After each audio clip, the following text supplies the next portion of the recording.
Welcome to the final video for syntax and semantics.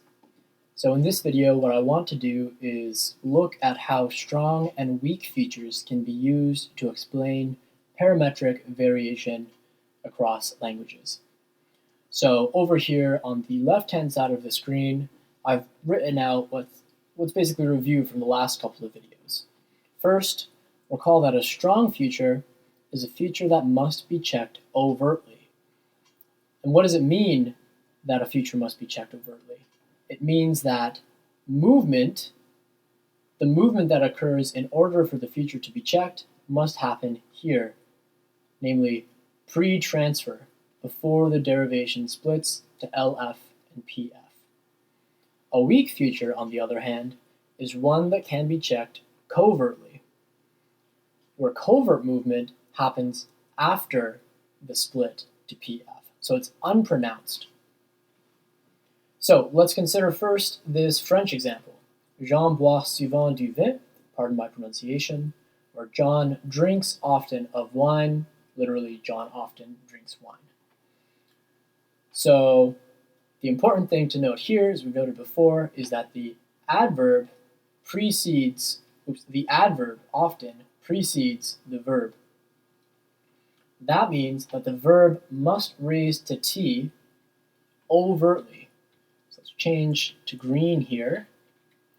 What I'll do is I'll use green for overt movement or strong movement that's motivated by a strong feature, and I'll use blue for weak movement. So anyways, the important thing to note here is that if we have evidence for overt movement taking place, that is correspondingly evidence for the feature that drives that movement to be strong. So in this case, the feature that drives movement of V to T is the plus V feature on T. So we're saying that this feature is strong.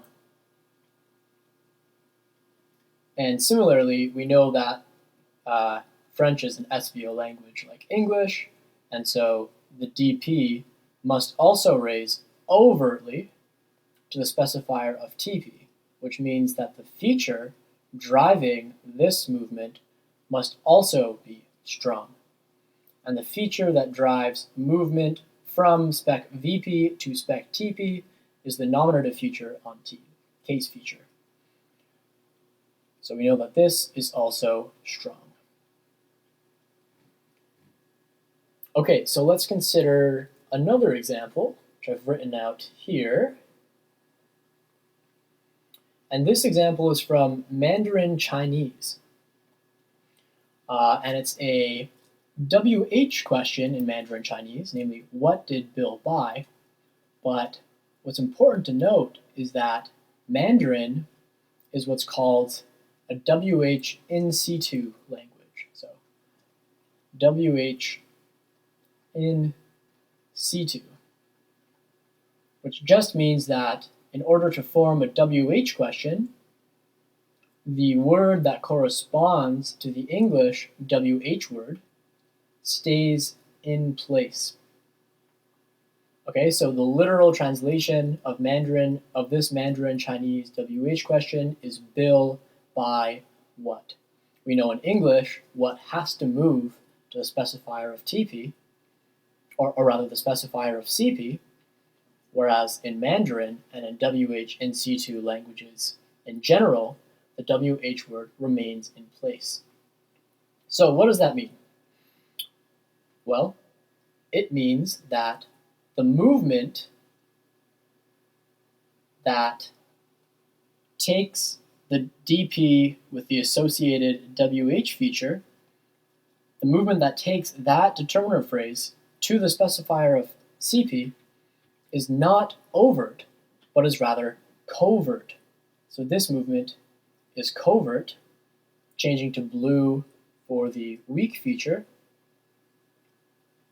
which means that the associated feature on C, so this plus WH feature on C, that requires movement to the specifier of CP is weak. So I'm sure some of you are asking right now, oh my god, why would we possibly think that in WH and C2 languages, the determiner phrase moves covertly? What evidence could possibly bear on that? And to do a full review of that is beyond the scope of these videos, but suffice it to say that it's been researched heavily, in particular by this researcher by the name of C.J.T. Huang out of Harvard. And what Huang argued is that there is evidence for this covert movement in WH and C2 languages. In particular, he looked at what are called weak crossover effects. So that's not important, but suffice it to say there is empirical reason to suppose that this happens covertly. Notice also that it's a simplification of our theory in the sense that it moves towards explaining Plato's problem, or the logical problem of language acquisition, say. The fact, in particular, that any child can learn any language is better explained by a theory according to which the same operations occur in every single language. After all, every child can learn every language, no matter what that language happens to be. Anyways, for the point of this course, what's important to note is that this movement, this plus WH movement, occurs covertly because it's unpronounced.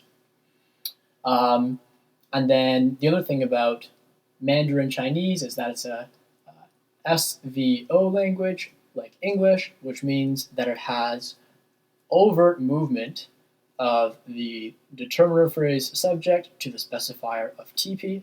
Change to green here for the overt movement color. So overt movement to the specifier of TP, which means that the feature that drives that movement, just like in French, is strong. And similarly, the verb must move to T, and it must do so overtly. And therefore, the feature associated with T to V movement is strong.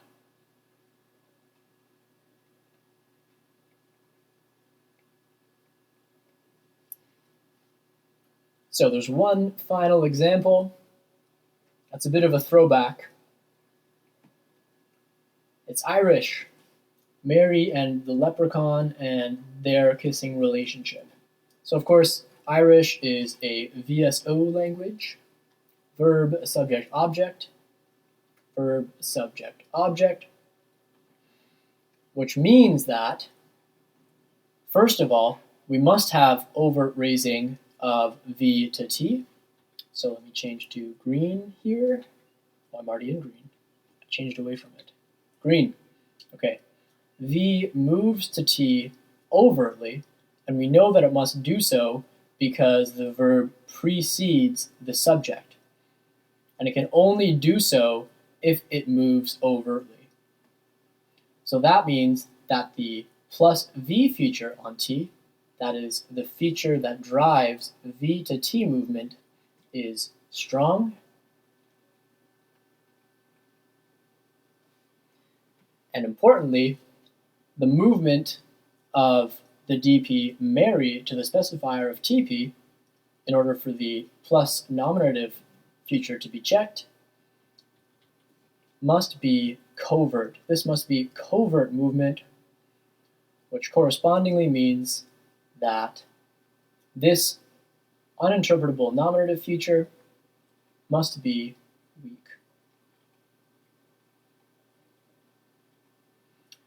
And with that, we are done. There is nothing else that we will cover for the purposes of this class.